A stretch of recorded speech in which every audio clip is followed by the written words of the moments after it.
এটি ধীরাই উপজেলার সুজানগর সরকারি প্রাথমিক বিদ্যালয়। এখানে ভোটার রয়েছেন 2850 জনের মতো।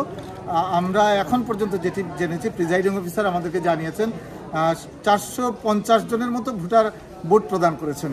সকাল থেকে বেলা বাড়ার সঙ্গে সঙ্গে ভোটার উপস্থিতি কিছুটা বেড়েছে। তবে যেটি হয়েছে যে ধান কাটা শেষ পর্যায়ে, কিন্তু হাওরে যে খড় আছে ধান শুকানোর জন্য রাখা আছে, সেই কাজগুলো করতে গিয়ে ভোটাররা সকালে কম আসছেন। এখানে যারা ভোট কর্মী তারা বলেছেন যে বেলা বাড়ার সঙ্গে সঙ্গে ভোটার উপস্থিতি বাড়বে। এখানে সুনামগঞ্জের দুটি উপজেলায় নির্বাচন হচ্ছে, ধীরাই এবং সাল্লায়। এই দুটি উপজেলায় এখন পর্যন্ত বড় কোনো ঘটনা ঘটেনি এবং ভোট শান্তিপূর্ণ চলছে। তবে কিছুক্ষণ আগে যেটি হয়েছে, সাল্লার 24 সরকারি প্রাথমিক বিদ্যালয় কেন্দ্রে ওখানকার চেয়ারম্যান প্রার্থী অবনীমোহন দাস এবং চেয়ারম্যান প্রার্থী গণেন্দ্রচন্দ্র সরকারের সমর্থকদের মধ্যে উত্তেজনা ছিল।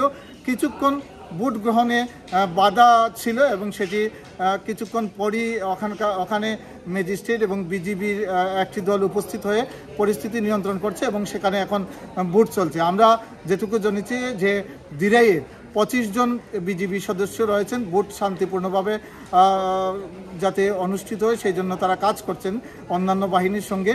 আর সাল্লায় 3 প্লাটুন বিজিবি রয়েছেন, যা তারা পুলিশ এবং অন্যান্য সদস্যদের সঙ্গে ভোট শান্তিপূর্ণভাবে করার জন্য আসলে কাজ করছেন।